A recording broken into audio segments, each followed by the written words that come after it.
Hi, hello everyone. Welcome to another installment of exciting podcast series organized by Frost & Sullivan, where we discuss emerging growth opportunities, key disruptive technologies, and disruptions that are expected to impact our lives, both personal, business, professional, and our economies. As part of this series, we are talking about the key technologies that could enable enhanced manufacturing competitiveness in the Indian manufacturing sector. Now, why this is important? Because we all know the Indian government is working towards increasing the manufacturing contribution towards GDP. Now, when we, Frost & Sullivan, we analyze different factors that could enable it.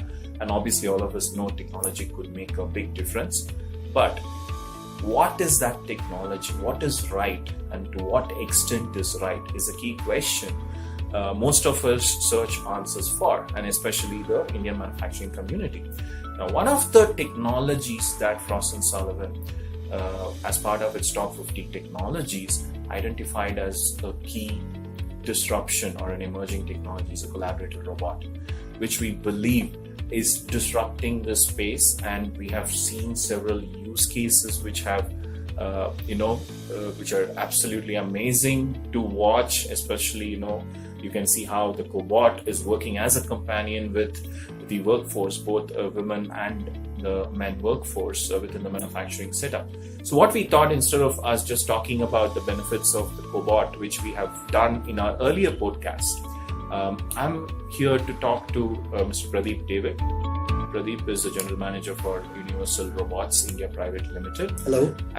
Hi Pradeep, welcome to the show. Thank you. First of all, thank you so much for joining us today. Let us ask Pradeep.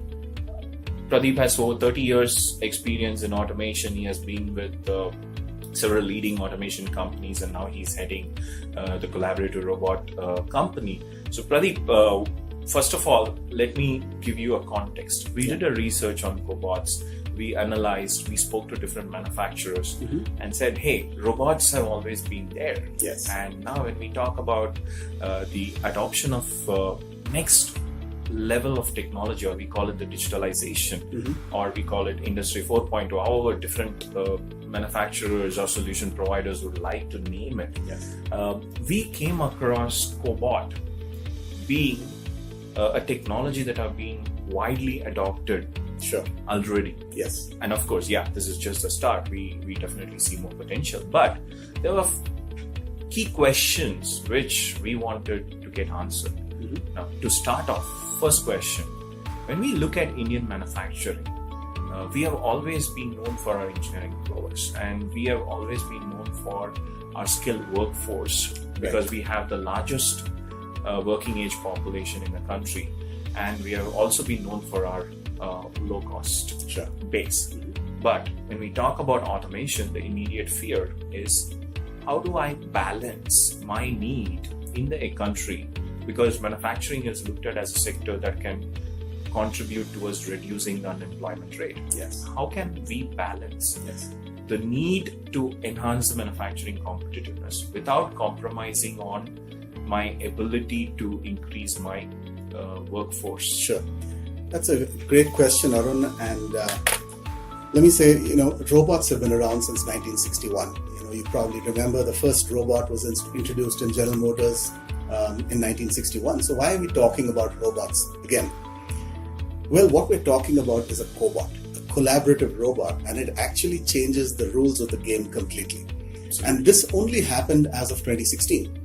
So just 3 years ago, the ISO passed a standard called the ISO 15066, which allows robots and humans to work together.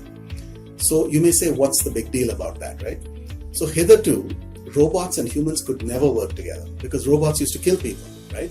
So all the laws were based on, how do I protect this human being that's working and put a fence around this so that the person is safe. This did not hit the sweet spot of the Indian industry. We have plenty of labor. We don't have much space. So a cobot puts that whole thing on its head. Okay, it says we don't need a cage around this because it's safe to work with the human being. If the cobot happens to touch the human being, it's not going to hurt him. It's just going to stop. So number one, the space restrictions are gone. Number two, an MIT study on cobots showed that when robots and humans work together, there's an 85% improvement in productivity. 85%. Nobody can sneeze at this. We need productivity in India, and the best way to do it is put labor and robots together. You get better productivity. You can do what's known as partial automation. Being in automation for 30 years, as you mentioned, the hardest part of automation is that last 10 to 20%. It's very expensive. So this brings me to my next question, Pradeep. Sorry to interrupt. I also wanted to touch base upon one key point which you covered, which is the productivity. Sure. And then the cost of automation. Yes. Now, when you say productivity, before we will get into the cost of automation, but I would, through your experience, want you to know the most important question which a manufacturer always poses to a solution provider. I don't need 100% productivity at my plant. How do you define productivity for me? See, my plant operates only to a certain extent and we only have so much to do. Now, how do you address that specific question when it comes to a manufacturer? Because productivity, labor is all interlinked. I do understand, even if you do not have to produce so much in a time crunch, you still need quality. Right? Quality is a very important question. Absolutely. Now, how do you address this quality question and also answer that it is not always about you not having a requirement towards productivity, but quality needs? Right. I think if you talk to manufacturers, it's unfortunate to say, but Indian products, which Indian product is known globally for its superb quality? Very few, right? When you talk about a car, what comes into your mind as the best quality car? Probably German, right? Indian products, quality has always been an issue. And I think for us to be really productive and competitive globally, quality levels have to go up dramatically. I think one of the key issues faced by manufacturers, more than productivity, is variability. Product variability is a huge issue. So robots are known to reduce variability. That's a fact, Once again, getting back to India, the fact that humans and robots can work together when a cobot is involved gets the best of both worlds. Human beings are extremely good at quality control and higher value add items than just picking up an item and placing it into a machine or doing some non-value added stuff like that, right? So cobots really help in reducing variability, and because this partial automation is possible, the cost for a small businessman to automate goes down dramatically. There's one other key factor, is redeployability. When you look at a heavy industrial robot that weighs, let's say 100, 150 kilograms, you would never even think of deploying it in multiple applications. It's fixed on one application, that's what it's going to do. With a cobot, it's very lightweight, it's easy to program. We teach the operator how to program it. So are you telling us in a typical manufacturing environment where I see women workforce, and also probably someone who is not very highly educated, not even a technical, ITI grad. So you're telling they can use this cobot, have it work with them, carry it, and even have the flexibility. So can you give us an example? Exactly what we're saying. And this is phenomenal because one of the biggest stumbling blocks in India for using robots, in my opinion, is you're dependent on a very high-skilled programmer or an engineering company to offer you that service. If I want to make a change, I want to speed it up. A cobot puts that whole thing on its head. We make it so easy that even a high school graduate, actually children are programming cobots. You just grab the hand of the cobot, you move it to the location you want, and you hit the enter button, and the motion is repeated, right? So basically anybody who can program a smartphone can program a cobot. And this really changes the name of the game, because now a small enterprise can help its own employees to do the programming internally and keep the cost down, right? Now, so since you mentioned cost, and you spoke, I think that's a very good value proposition which you brought in about balancing between the type of workforce I have, be it a high school grad or even someone who has done as ITI. Now, the next question, the very reason we are opting for such workforce is because of the availability and also the cost arbitrage. We did a research. One of the most spoken about factors by the Indian manufacturers towards not having sophisticated automation is the cost of automation versus what I can achieve with my existing workforce. Now, how is a cobot addressing this issue, and what have you done differently in the space when you go with your cobot to convince a manufacturer that this can actually address that challenge? That's a good question. And first thing I would point out is labor is not that widely available anymore, even in India. Whatever you may say, you talk to SMEs, and I talk to hundreds of them. Maintaining good quality labor and at a certain skill level is extremely difficult. So when your dependence on labor, let's say you have Diwali holidays, you may have somebody absent for 2 weeks afterwards, right? How do you provide the continuity of production, right? Or even the knowledge aspect. Like if a CNC, I was talking to one of the tool rooms. Yes. They say, hiring a CNC operator is the biggest headache because they're not able to retain. So can I say, instead of availability, it is also about retention, which makes a 100%. And the dependence is not there on one particular person. So if somebody doesn't show up, let's say for a machine, you can quickly take a cobot there and teach it how to, let's say, load and unload that CNC machine in a matter of 20 minutes.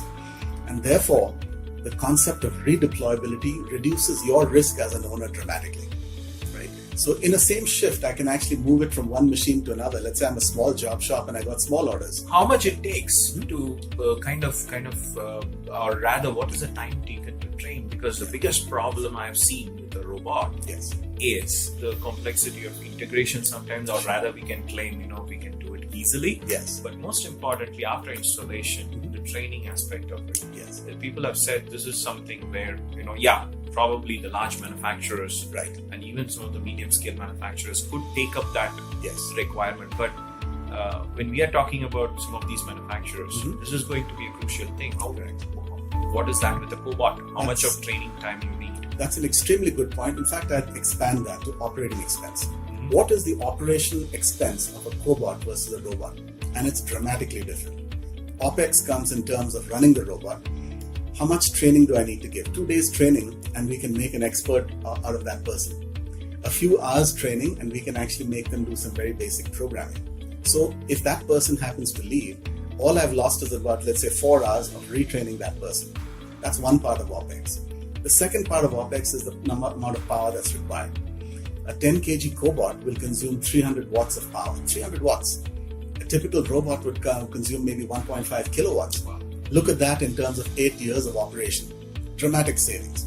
Thirdly, if you talk to any owner of a robot, what is his biggest pain point? It is, I've got to have so much money set aside for AMCs, annual maintenance contracts. That doesn't exist with cobots. It's a fit and forget device.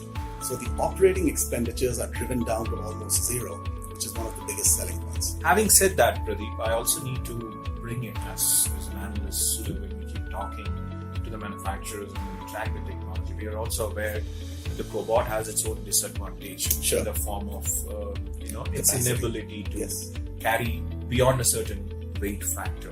Right? And second, obviously the speed. Okay, while we understand the speed is related to the collaborativeness aspect of a cobot.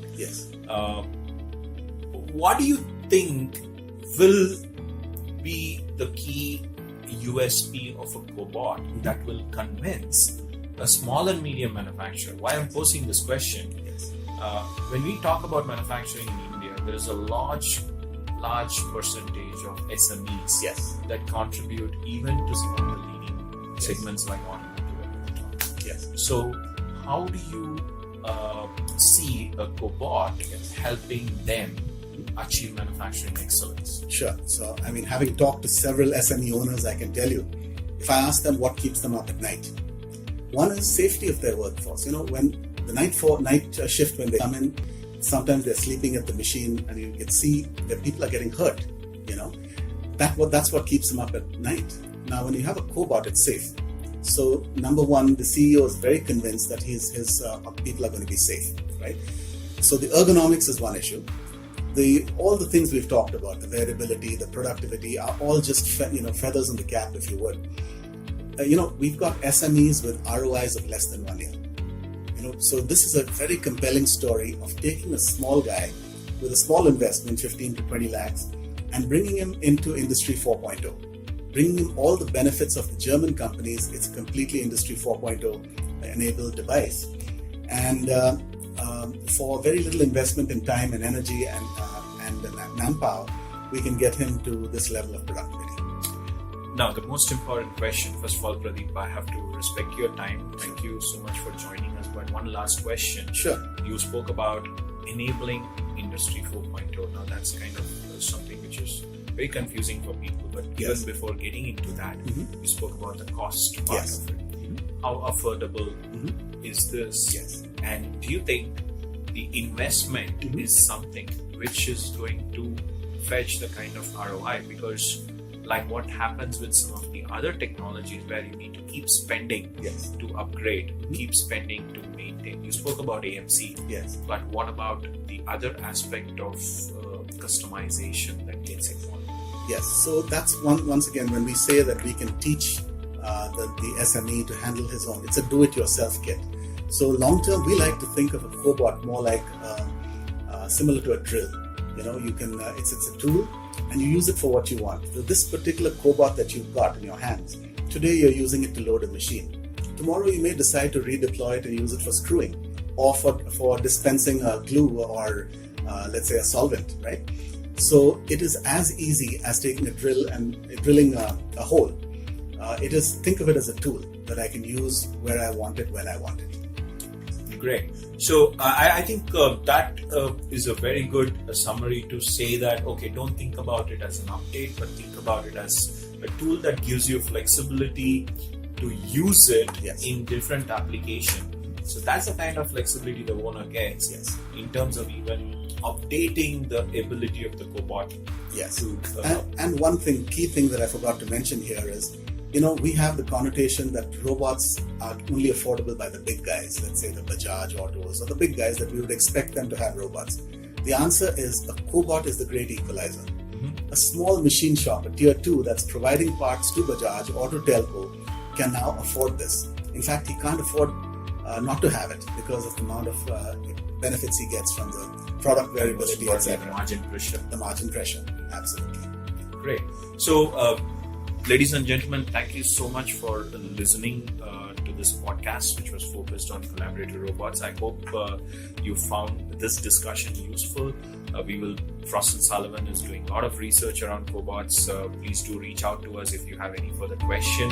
I look forward to meeting you all in the next series of podcasts focused on emerging growth opportunities, disruptive technologies, and economic factors. Pradeep, once again, thank you so much for joining us in this podcast series. All the best to Universal Robots in helping the Indian manufacturers achieve their excellence. Thank you so much. Thank you.